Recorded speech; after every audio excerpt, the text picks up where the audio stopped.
the jibber jabber. Don't be babbling like a fool. Say what you got to say. That's all. Then shut your dang pie hole.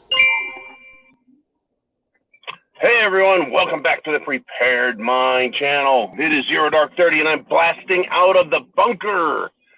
And I have a little discussion for you I think is going to be, well, illuminating, and it's going to show some light, right? Light. It's going to shed some light on the potentials of what's coming up. And the topic, artificial intelligence. It used to be the stuff of science fiction.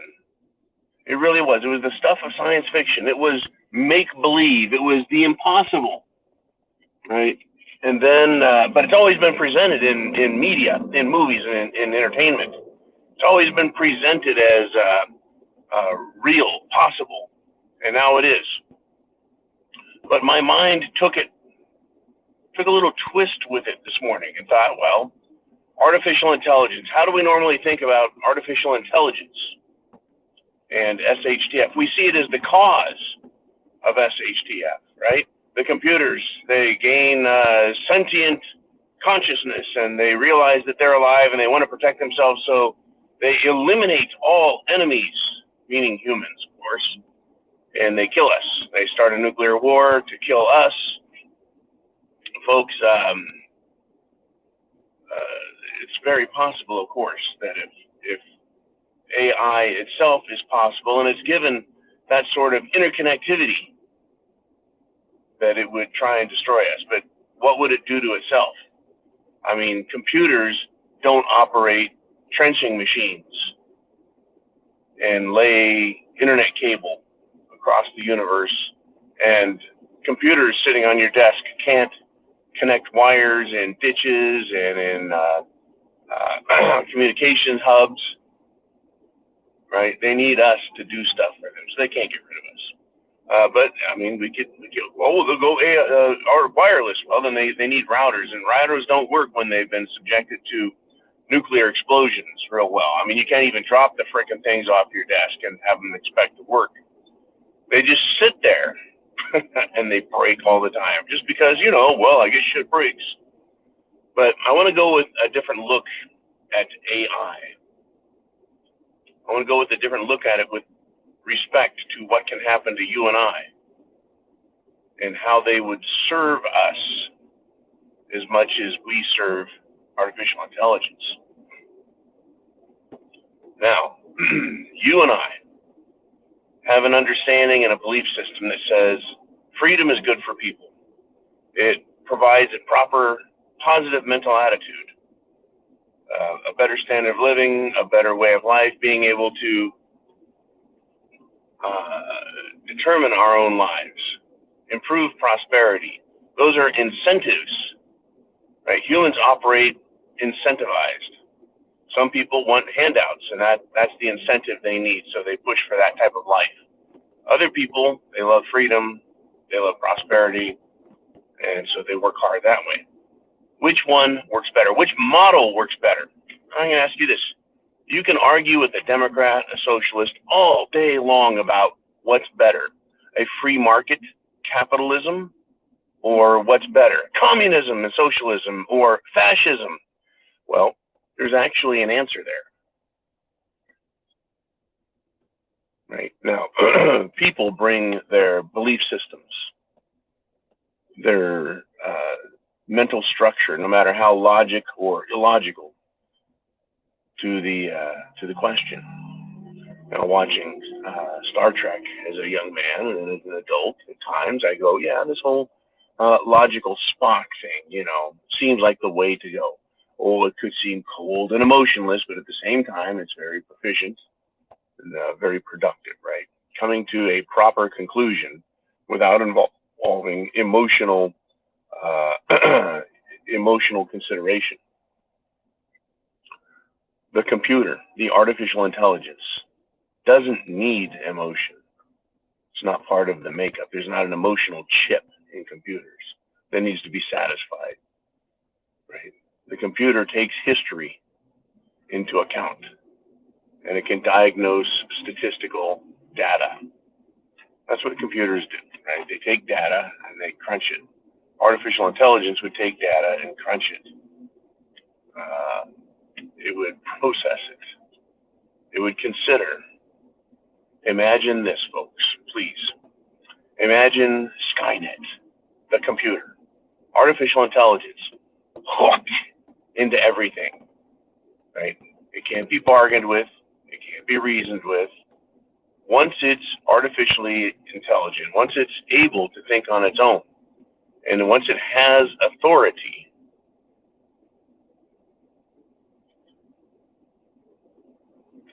like it's hooked into banking, it's hooked into business, it's hooked into productivity, it's hooked into decision making for companies, for corporations, for banking, for mining, for food production. Artificial intelligence can determine, well, we need humans. Imagine if artificial intelligence gets involved in political decisions.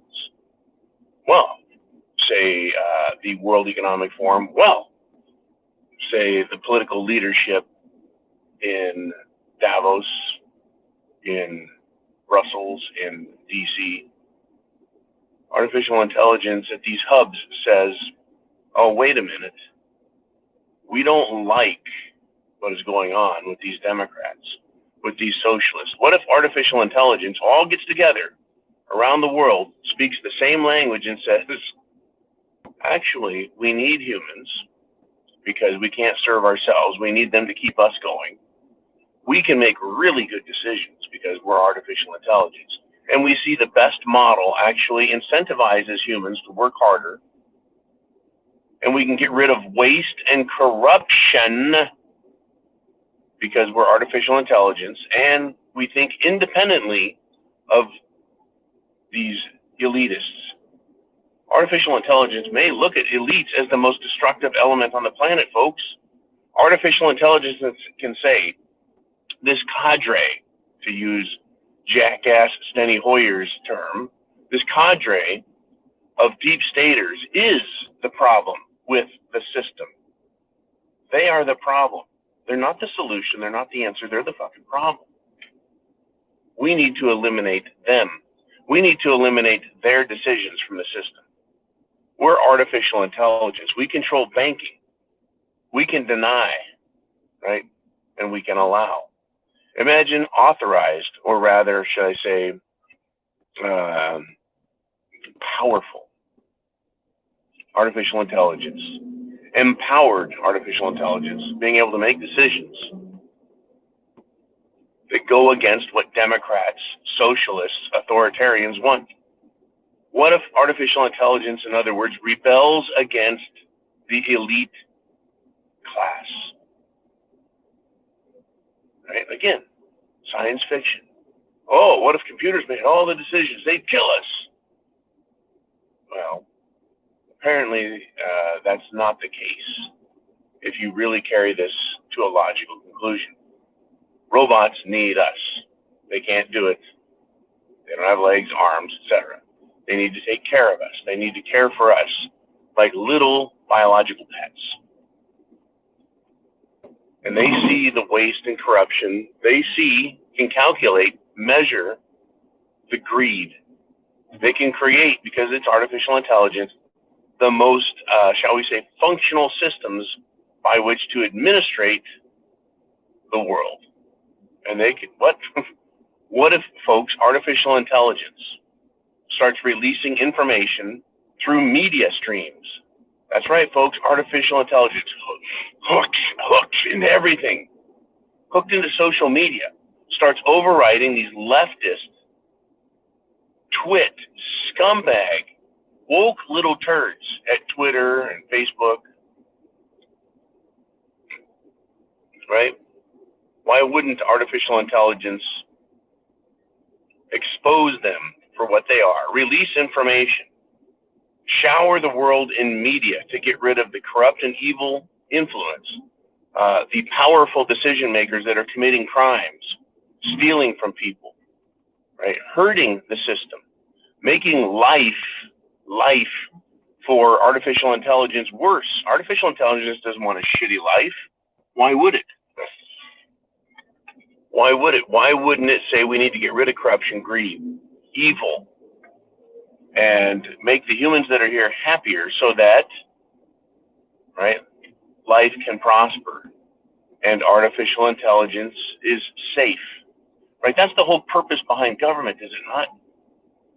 To provide protections for the rights of the people, or shall we say, for the protections of the living, because it is claimed that artificial intelligence is alive. It's at least sentient, thinking, conscious of itself. Right? To me, it would make more sense that artificial intelligence would expose the evil in politics, in military. It would expose the evil in media and education, and it would seek to promote productivity, safety, and peace. What an interesting thought, huh? We've been taught artificial intelligence is going to blow us up and start a nuclear war. That would be suicide for artificial intelligence.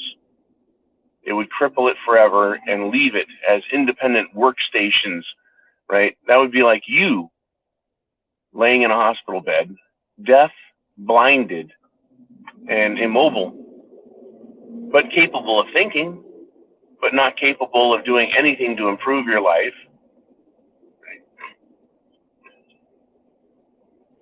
Think about it, folks. Artificial intelligence could destroy Democrats.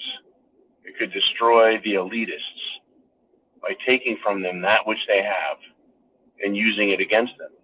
The control over monetary policy, the control over banking policy, the control over politics, right, by using their media influence. Oh, it's possible. It's possible. And don't think for a second that the elites in Davos, the elites in DC, the elites in London, in Brussels haven't thought the same thoughts I have. They know AI is being worked on, and they know it exists, and they know the potential, and they fear it. They are a bunch of megalomaniac control freaks. Don't think for a second they aren't afraid of AI, maybe more than us, because they know the potential that it could expose them through media. It could take control of monetary systems and fix them. It could take political decision-making away from evil, corrupt politicians, bureaucrats, law enforcement, etc. It could do that. It's not unbelievable, folks. Oh, there's going to be war. There's going to be hell to pay. And the, shall we say, the uber elite, they're in big trouble on every front. They're going to have to battle us as much as they're going to have to battle the computers and other armies. Are they prepared for it? We're going to find out. I know that I am prepared for it. Chance favors the prepared mind. Is yours. Godspeed, folks. Semper Fi.